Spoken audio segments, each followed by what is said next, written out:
Hello everyone! Kumusta po tayong lahat dyan, mga ate, mga kuya? It's beautiful Sunday here in Toronto. Today is Sunday. As usual, I'm in my work location and I'm on a vacant mode actually. So, anyhow, in today's video, we'll be sharing with you guys about the latest update for a caregiver salary per hour here in the province of Ontario, Canada. So for those caregivers who are coming in Ontario province, here you go guys. Ito yung video na para sa inyo. Ito yung pinaka-latest na salary updated last March 29, 2023. So, hope you guys happy with the result. Okay, pero okay naman, medyo tumaas-taas. Before, nag-start ako ng magkano ba yung sahod ko, yung per hour ko. Sobrang napakababa, guys. Yung monthly ko is around, 800 Canadian dollars. It was 2000, back 2007. Yun yung salary ko. Ang per hour, ng monthly ko is 800 Canadian dollars. So, medyo mababa pa nung time na yon. So, ngayon medyo mataas na dahil nga sa sobrang napakamahal ng mga bilihin. Yun. Kaya medyo tinaasan nila ng konti. Pero parang konti pa rin.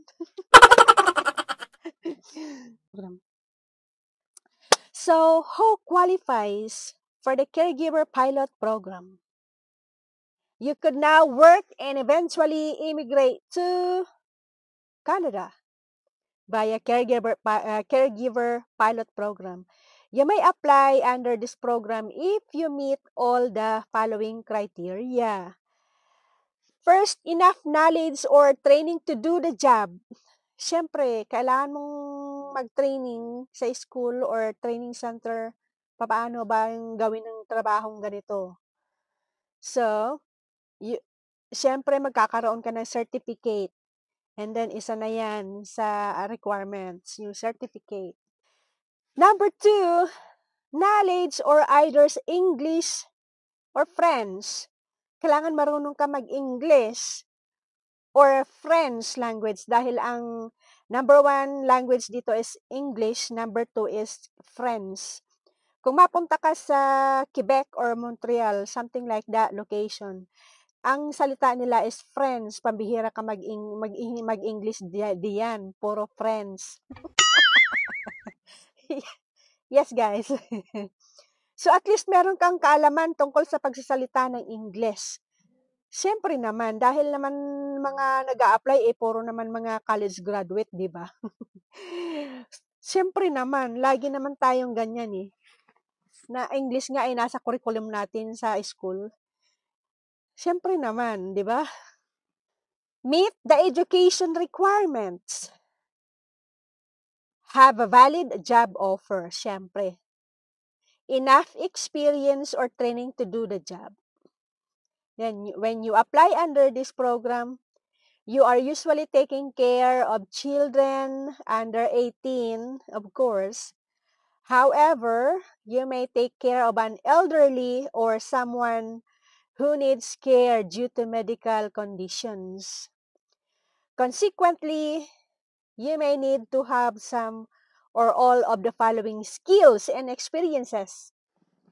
At least, meron kang skills how to do the first aid, CPR, cardiopulmonary resuscitation, administering medication, syempre, paano, cooking, housekeeping, managing children, ability to move individuals safely na hindi nababalian ng buto, bathing children, elderly or disabled people, driving to take a person to school or their appointments, conduct routine health checks, feed the child, an elderly or disabled person. So, knowledge of other English or French languages. You need to take at least one of the following tests before applying for the pilot caregiver program, guys. IELTS, International English Language Testing System. Yun ang tinatawag. Kailangan na nila ngayon yan. Ang daming chichiburetse. Nung 2007, nung kami pang back 15 years ago, hindi masyado mahigpit. Kasi nung time na yun, pwede pa makapasok yung 2 years college diploma. May 72 units ka lang, pwede ka mag-apply ng caregiver. And pwede ka mag-apply ng permanent residency after that. Pero ngayon, guys, hindi na nila ina-allowed ang 2 years college diploma. Kailangan 3 years or 4 years college diploma or college graduate. Kasi hindi na daw able mag-apply ng PR yung 2 years, yung may 72 units lang. Not allowed. Sayang naman, di ba? So, kailangan mong at least meron kang 3 years college diploma or college graduate ka, guys. Para able ka na apply for permanent residency after that. Kaya yung mga nag-apply long time ago na 72 units nakapasok na sila kahit may 72 units lang. Ngayon, ang papers nila ay nakahang dahil naabutan sila ng bagong rules na kailangan 3 years ang natapos mo para maka-avail ka ng permanent residency application. So, kaya ngayon maraming hindi pa naaaprubahan ng PR ang mga papel nila. Dahil yung mga iba kasi nakapasok sila na 72 units lang. Yung nila, college diploma, yung natapos nila, ganon. So, kung ako sa inyo guys, you have to be finished 3 years college at least or much better college graduate para maka-apply kayo ng PR. Kasi sayang naman yung nandito na nga kayo, nakapasok na kayo lahat-lahat. Ang hirap pumasok dito para kayong dumadaan sa butas ng karayom. Tapos, masasayang lang yung in-stay mo, hindi ka pwedeng mag-apply ng permanent residency, di ba? So, para hindi yun masayang guys, na nandito na kayo, you have to be at least 3 years any school, 3 years college diploma or college graduate, something like that. Yun ang talagang ang level ng hinahanap nila ng tinapos ba ng nila ng pag-aaral kasi nile-level nila sa education dito kaysa sa let's say 2 years ka lang sa Pilipinas, college grad, 2 years lang natapos mo dito sa kanila, ang katapat niyan is 3 years dito. So, parang advanced. Ang gulo nga, sabi ko. Kaya, much better na 3 years college diploma ka, tapos, or way much better, college graduate, guys. Yun ang mabisa na para maka-apply ka ng permanent residency. Sa totoo lang talaga, ang daming backlogs ngayon sa immigration, sa pagpaprocess ng mga papers ng mga ibang mga Filipino na nakapasok na. Lalong-lalo na yung mga nakapasok na 72 units lang yung nila, college graduate, nahang po ang mga papel nila sa immigration. Hindi pa ma-approve-approbahan ng PR nila kahit ang tagal na nilang nag-apply. Yes guys, that is true.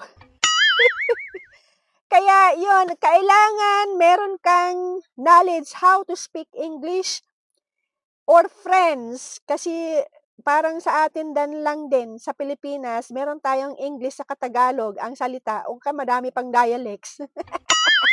Dito rin is actually, dalawa lang, English and French lang talaga. So, saka meron kang IELTS, International English Language Testing Test.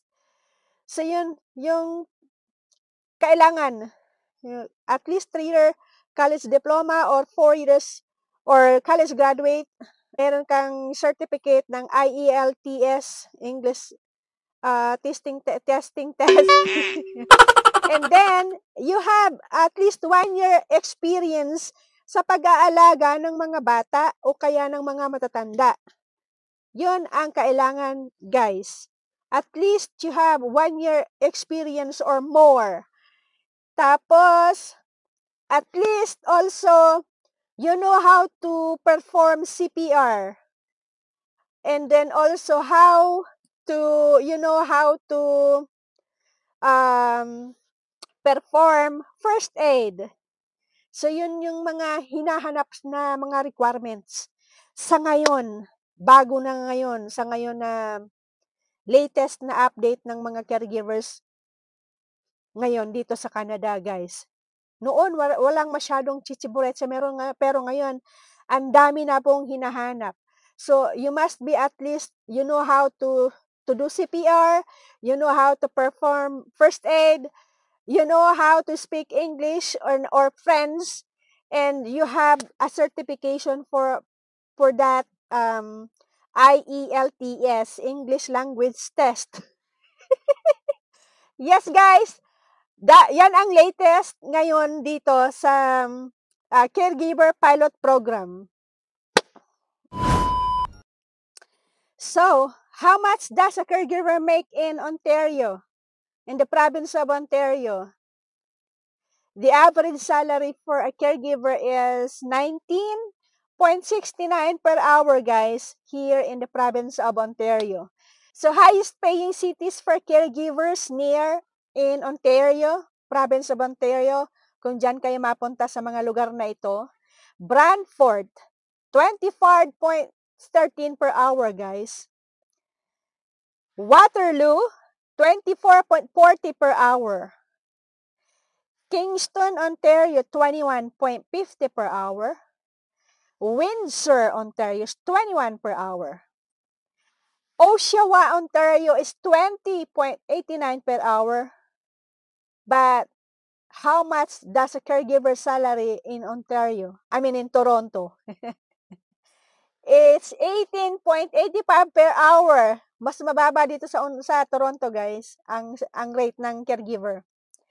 So, yun ang mga latest ng salary na updated last March lang, March 29, 2023. So, nung nakaraang buwan lang yung nung nagpalit ng mga per hour ng mga caregivers. Pero sa amin iba, mga PSW, iba rin kami. Yes, guys. So, yun, nasa sa Toronto lang medyo mababa talaga. Ewan ko ba. Nakakainis. Pero nung time ko na, bago pala ako dito, nag-umpisa talaga ako sa, ano ba yun? $8 per hour yata yun. So, depende kung may mga overtime ako, dagdag na rin. So, anyhow, guys, that's all the latest salary of caregivers here in the province of Ontario, Canada. So, hope you guys like this video and nagkaroon kayo ng idea kasi marami nagtatanong kung ilan ba daw ang per hour ng caregivers dito and sa sahod ng caregiver, sinasahod kung ilan ba ang per hour, ang buwan. So, yun guys, yung mga update ngayon.